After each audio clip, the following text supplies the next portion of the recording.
hop ta se tu se ke ma kana kal so jing thei tu ha 23 chat le hin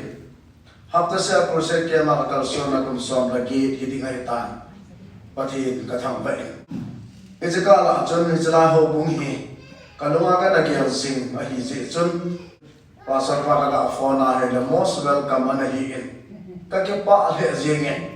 pasal pa hin dikan pa chama pakai men ke pa thu kan se a hi chale ke pa tha no ta tu zana ke tu se la sa ding a hi e a pathin thu pathin la ke khona zalam ke khoma zo se na chu ma ba ke pa ne pakai jesu min salam kan bol be kum tha zo ma hitan pathilin lungthim tha ngai tu na tha to kum tha in kai kal do sa din ba king cha kum tha hung hi teng le wan gam kai ho ding in wan gam ni kai din kum khat anai be a hi de pa ta hin hin la gon mun a chen ni hun ho ding hin song gon mun chen ni ju kum khat nai be hi kit ho a hi de chu cha te na de nu la pa pin tha na le lo rem cha la ding a ki sa zo nai lo kum ho jang le tu kum hi ki sa zo kum hi ding in thoma kai in ka ding sa na ka hin pho ni lo pan tin adin alas pinai ke man naw so num ka sa di sa ne adin ane ho munam ka ho ke in pathil la min na atong nom ta la ga min hi ke pa na min hi to in ke khan min he chu chu ki no ka sun del thei bon it's also se chu ma pathil thang wa na ka hin bi e tu zan hin bible cha khan se min ka de ken song iki mu lo ka a thil to testimony a ko na la ho za ka sa Bible chang sol cha te bung saki chang khat chang mi chang thum chang li hin se ka de Acts chapter 7 join them pu chung nong chung he je thu ho hi hina pati join Stephanie so pite la pa te ngai sun ipului zu haran khoa achen masanga Mesopotamia gama am lajin lopi pathina anga ahum kilamin azza nagama konin chulena in ko hola konin ke paddo in keima kaban sa dingam a humin ati tutai nama chaldia gama konin ahum do in harana chem ta nahi Judia kon chun apathi nungin pathinin tua na chen now hichi gama achul sa ta pathi ne Bible cha sim na pathi go pi taw an elai mo na Stephen apun do pa zan nei ta Nehemiah sipai zalam kai milin milal masanga hang san ta asei pa hi amin Abraham ani nahi dozan Stephen hang san ta Abraham chan chin an sei bagin kelo tu dan phalen ipu Abraham thu hi ikitil hola diwa kain tala da do nung chu ahi Abraham in khwa hi tu jana isei do no mo chu pakai pathin thu kho sa za la acha na pa hi ka sei do no me fall faith sa ni ti phan le idei ma hat pathin a phal lo ja ki khen pi ai lo le it ma hat pathin pe do ati za i pi do ichi nong na ma hat pathin chi ho wa ke ichi lo ji i bon do ma hat pathin a phal lo ja ki hai ji ine no ma hat pathin de lo za i mon na i do no ma pathin de lo za i mon sin na i au san de wi mai the đi bên thằng ta đi lâu pin nó đi lâu thì mấy đây thì sống mẹ bắt thì là phật lâu ra i bol lâu zin na it's a false faith i baka Jesus Christ sa la cha na ti tu sana i se do no mo hi cái dòng nó là hết sa ma bông vin phải gọi đi xóm là thôn cùng sang đi là thôn mình lấy xịt na cái này cái ngày cái tổ lùm dâu si kana chani pakai dei sol bagin alendam na tong dingin kana tundo tan midam banga apin tha zo kum zaram kha zo apathin na tong ho kai pun February 23 din ka pil thain 24 ya kana thu ka sei chu tu ni chan ya chal ka hitan Hejun tilta pi pathin sal na ki khan pi ahong ki pedo ahong sing ni ti ai la cho lo se ki se la tam de hindu sana pathin ba choi la ka sim lo na hi dia cha da sei la achi sa phan ho ka ven ki ni nam ta pon kamala lo ka bela ta sa la mahin kanu agim le jegen koi ma het lo ven e ja phan ni lo ni ha ki khan hin la khat ka se thakana lung hamalung don na thil thum hung hung chu ka po zo pun ka chunga thil hung hung si ho pi hi ha sa ka san pom thim dam ka thim the pui hil la paka ka paka jina phal hin te tin mi hi puma amen ka bo la ngai tai ke nei da na hen the hi jing le wang ka pum pumin jesu nu zui pum ka de hil ke nei da na hen the an hi lo zin Kalian Yesus dedan sem satangi. Mikhi puma muci tute ho chun ke pa thano me laga kilo unte. Sumle po a lingna khavine tum samle kapum puma gospel sampong zikri kahi. Kapum pumin Yesus nung zui tangi. Aman kagen thena Yesus na. Belgin tundin nailo sangga kedi. Kalian Yesus nangbo kakingai na. Ilahi kasimin mikhi pumin tuzan zong hiji pathen ba choi la hin sa ba kanomin pathen no bila dingin hin sa kate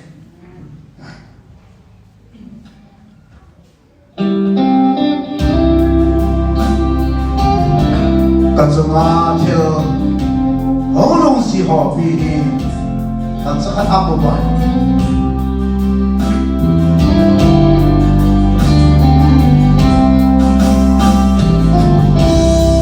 Kazunga thil hong hong si ho pi asa ka san bom thêm dang ka thêm thei poi in la ka pa kai athal hin te ti mit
kaleng Jesu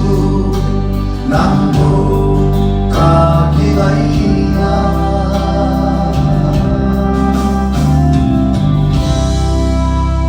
tao na hiling kati hepa tusan pati nula pa sa lanaw te hoto pata may naipiu kahit mangkon pantapit kapu Abraham un ko piat san zel it kangay ito lutupi kasan hepa namina ipi kasan tao pa namina ipi mo hikatu tao ng pakay ito sa akin ho umite ata na nunca suinawag na iso haki ni bintim na tao Nasa hatlo pili sa mga pakay sa tahong na diba nalagawin ito hinsetan di kapag sesulin pa nagpapakantawin Amen dosang hakin kopi ako na pathinin ako na ako siya ano sido pa Abraham tu isay nomen Abraham kitihin amin masahi Abraham ahin Abraham pat Abraham ang hidan tuzan isay nomen Abraham kitihin su tera japa ahin amin su imasa aminin ahin la Abraham mahi pain vang nampi pa min avotan patin tamat man lang patin at sate mihim te hohi thakala mazang hatse chia samche che ding le tasang mazang samche che ding ei de yun ei ko ve ai ma ai hon ko khat hi pien thana hi ikinga ve cross ai ki chai aban ichi beji ta pu Edi panen hangaw na mazam, tasa na mazam, patina ko na tilbol te nahi inachansi tapu nahi.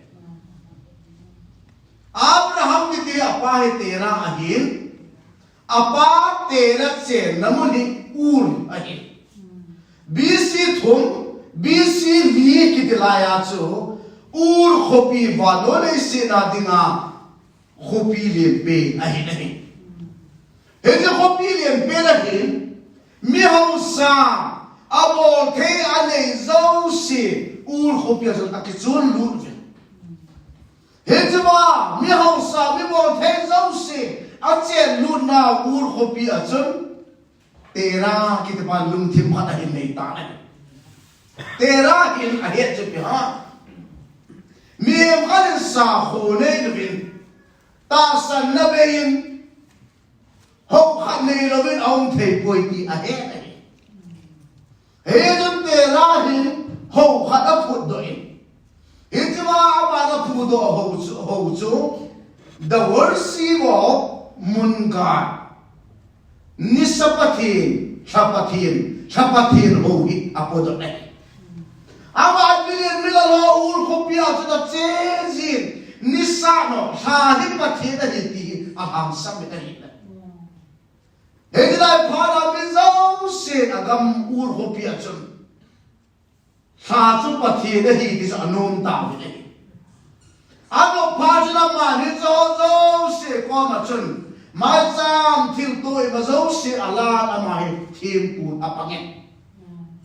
pa cham chahat ka hin Abraham apa tera chu ahung in chem ta na hi ur hopia ilo pi nei tan Sadadang kaza tam tanitan, gamlago tam pianitan, ganchayo simselo nitan, tutim tala hunli, grebe ipilay tam talamanim, tera mihaw sa takasuta bani. Tera nga at sa patapin sa Abraham ahin, tera sa pa Abraham chun apa nilagong aludin ay sa ahin. Hedi palai ta jun pathing Abraham ahung ko vinahi tilbai ane la mo sanadang ka amina amusa gamla bolen ta na to hadi mamusa hon lai thopi ta ho hitla kha sumlo barter system hi gan chao tam pi nei ki cho be ma krul nei to ta kha ai ba Abraham imu hadlam tho hadlam ne la imu lam tho sang ne ama di nga bai cha na di ngum ta lu ba hi hitla ta hin pakai pathin ho nge Genesis bung som la ni na pathin Abraham ahin ki ho pitai Abraham nadam leise na phuna sang na in ko te da sang lang keman me sa ni nga ka guna gam su sun ta azi cho number 1 keman na in nam lin ta ka sim din na hi number 2 hitinam cho pathe ka bo di hi number 3 namin na ni than sa di hi number 4 namin pathe na ka di hi number 5 nama pathe bote pathe ka bote na gaw sakte ke number 6 Abraham ve nama sia vado le sira mizau se namzo se pathe ka bote ke atile Abraham kilai to ven ta hilawa agan cha ho ve ahala le si ahon le ama hon le ni ho ve ahala le si Sadadang ka pa na kopi ho ve na halal hezin. Ilalo ho ve na halal hezin. Tira kiti thiem puli. Thiem puli chapa khat min za na nei ta abol na mai zo su anung phata ai. It's a zo si sa da hak. Hoi na che ni ha na ki thilo. Hoi la una lumam dam ki thelo Genesis mo som ni chang ni na khuvena le pi se ta paka ira sa se pe bang bagin Abraham chi ta chele lo de ma ke pan pi haran ta la ki chau dos Abraham kum som se le kum ma hin ta na ki ati hilanga amala enjoy theding nei la go sana dang ka ho gam le bo ho isa kai lo si so i mama he zamle pathin Abraham na kam si na puna chanan ko te na ha na ta ako pa Adam le si apan alam do iksa agam otso apu ga cha tere swami upa adina nei la go thula la vai ho le lo pi pen bul pi pi na hi na dim chu da ha atum na nei ko te ai ko te sa pathin ho wa ni ta je chon Abraham ring jing pathin ta san ta je chon aki khenu amai ta Genesis bung somani changli na pakajin asa ase pre bang bagin Abraham che tai henjinia Abraham henjiwa ma dinga thil ki koi zo si in le zong le ahinda ha pa chu san akiti nei pathin ta wa ta Abraham ke pando ta yam thi hasana tampi athoi ama pan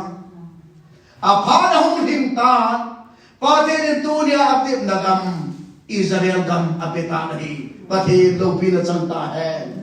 Israel ko lo isina super power apang tan UNO a member khat za ka hetawin ibalam zo sia noisina di am ta puvin Manipur sa neo zo gambe neo cha pi ho India te no izo di ta sa am ta pu nei ibisi ha pathin to Abraham kitip na Abraham in pakai chi o atia ana chi a pa Abraham in pakai zala alom pi khat ana da ha pa chu ana chan je chu pathin hi cho zo si sa man tam zo api ta pathin tham dum ta nul pa sala na te ho apa saklen no agol ham ho be different Abraham hi ur khopia aloy zo sira atsu min hi hallelujah tori no agol ham na ho so na contemporary na classmate na loy na pa ho to pathin zalin na hi chum je ka chun kan no ne Kalau hon cawang kuna dengan aku sih luang tiempo di anok do di hesa di hiri kan no ne. Nalor ko ti pawa zudon pon ke ti data we ti hiri kan no ne. nunga ko na ko naloy ho la ko nang achumin hong do Abraham pagit na nula pate ho Joseph sa tu kum hi hilanga nang ma comfort zone nang ma ngai na pa da ha a pathin ngai na pa avalut kum hi ding pathin na po tawan Abraham na ma comfort zone Joseph da ha pathin si oh ti na mo na si akisipoy atua sa tunin no masan paradis iti mo na ho Abraham lit na mo nahi akitin ay Yesu pakaya panlanaw zong panlazom si mo hitin nin kom sanin kumaka 2002 to 2022 to 23 hitale anak pa na katam tali ho na pakaya ding zong isan how ka step lang beta be ti zong pakaya min katim no nahi pakin lobi na santahan tao na hin mang kate